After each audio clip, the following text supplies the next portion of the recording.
Hey guys, welcome back. Today, I have a very special guest joining me. Hi! Yes, my wife Kelly is going to join me as we talk about how we got started in Airbnb hosting. I don't know how it's gonna be, but I'm ready for anything I do. So today I wanted to have Kelly on because the story of how we got started on Airbnb is kind of interesting and I wanted to have her perspective on it. Do you remember how you first heard about Airbnb? I don't remember, but he told me earlier that it was through him that he told me about it, and we went on some Airbnb in Chicago, which I think I remember that. I think it was an actual air mattress in that Airbnb Yeah, too. it was an air mattress B&B. Well, her recollection of first hearing about Airbnb came a couple years later, so I had to just remind her that actually we stayed in an Airbnb. Yeah, so when I first started using it was I thought of hosting Airbnb because I actually did couch surfing before, then I thought why not do Airbnb. And another reason is that I was thinking of selling my house a few years later, and I heard that Airbnb at the time would send you a professional photographer to come in and take pictures of your place. I was thinking, what a good deal. Only in certain cities. This was in Washington, D.C., so they did have that service. Yeah, so they had that service, and actually it wasn't selling my house. It was actually listing for future roommate or whatever. But I never ended up doing Airbnb at my place at the time. However, I did use those pictures when I list my house for sale. They were really nice pictures, so Yeah. it makes sense. It was. Thank you, Airbnb.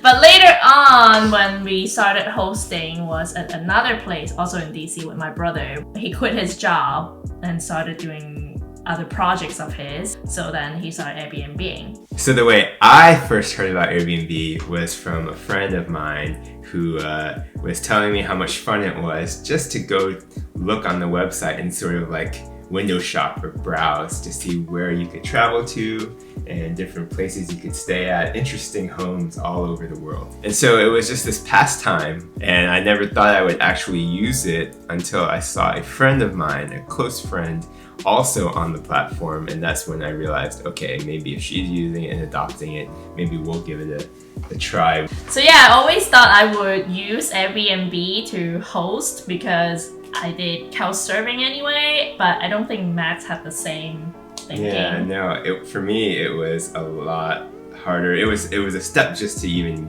use the platform as a guest. So it was a much larger leap to go from being a guest to actually hosting people inside my or our home. Yeah, I hosted people without payment through couch surfing. I was very open with my home for people, so if I can make money out of it, why not? Big difference I would think is that with couch surfing, you're hosting people in your home with you. But on Airbnb, while you could do that, I was thinking like having people in our house while we're gone, while we're away. So even though I felt like it would be really tough for me to get over that hump, we finally kind of broke into hosting on Airbnb. Yeah, so we were actually flipping a lot of properties in Jacksonville at the time. What made us started doing Airbnb is that one of our properties wasn't selling. Yeah, it was only like a month, I'd say. Yeah, but I'm pretty impatient, so I know that for a fact that a stage house can sell much quicker. So I ended up renting furniture and furnishing the place, and I was thinking in order to make that money back, we can just Airbnb it because we actually have all the furniture in there. So that's what we did, and actually we made pretty good money from it. We covered the rent and we made some during the time that we were listing. So what we did was that we always just opened the calendar 30-ish day out, so no one can book past that. So even if we had an offer the next day, then it usually takes about 30 days to close a property, and that's how we got started. The way I remember it was that the house was actually broken into and the appliances were taken. And then not only that, but somebody had tampered with the AC cage in the back and also the shed in the back. So we felt like we were thinking about putting security cameras up, and that was one option we were considering. And that's when you had the idea for just letting people stay in there, and so that it wouldn't be a vacant home. Yeah, so normally those areas we always try to buy in areas where it's like up and coming, but you know, the properties before were not in such nice shape. But then after you flip it, when it's a vacant properties, and it's a lot easier for people to break into. It's not in a gated community or anything. So that never happens from what I've seen with houses that have people living in there. So that's another reason. I almost forgot.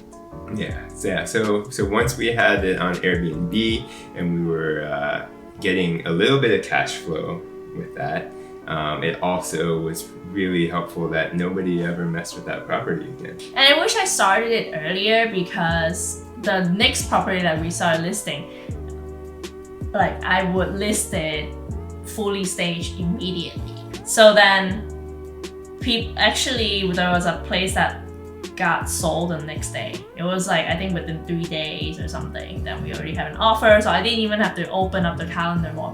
And what's crazy is that like during that whole 30 days, it was pretty much occupied. Someone was staying in there the whole time, and we make sure on the Airbnb listing to let people know that we are selling this place, so you're gonna have renting it for lower, but you have to be okay with people coming in to look at the place, and people are okay with that. And you were getting like a brand new, fully renovated home. So they knew coming in that this was the deal and that they would have to agree to showings with enough warning.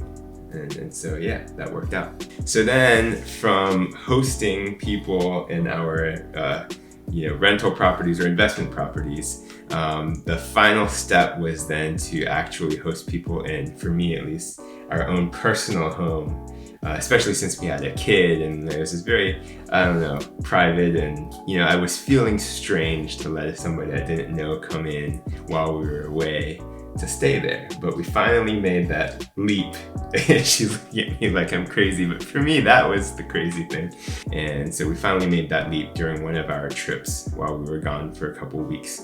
We rented out our home on Airbnb, and then when we came back from the trip, that first time for me was a little weird to think, oh, people were staying here, but we made some good money. And do you remember that time at all? Did it pay for the trip? I don't remember. More or less. It was actually really good income for our home. The caveat here is that we didn't do this until we had decided to relocate down to Miami. And so this was in that transition 3-4 months before we actually moved to Miami, but had already decided to move. So for me, it was like, this is my home, but I'm getting ready to leave. So it was a little easier for me to do that. So I guess it's also like it helped us transition our past residents into another Airbnb place. So I think next time when we move to, we're probably gonna rent out this place. To me, like how I see my future homes is just really where my family is at. Whenever I buy a property, I never see it as like, oh, this is my home, I'm gonna like have tons of furniture. It's like, I never saw it that way. I always see properties as an investment. So I also see that all my future homes are just Airbnbs and hotels, really. So we try to have that mindset. I think we get torn a little bit, because I feel the same way as her too. But then, when we bought this place here in Miami and moved our family in, we did have some of those emotional pulls of like, oh, this is nice now that this is our home, and we did some things to kind of personalize it. But again, we didn't go very extreme because we also have this other side of us that's very much practical and financially sound, I guess, motivated. So. It's not just that I just don't like junk. So Max is the opposite of me. Like, if I had it my way, like there would be a lot fewer things in this house. And also the house in Jacksonville, there's a room full of stuff that I want to get rid of in there. So. Yeah.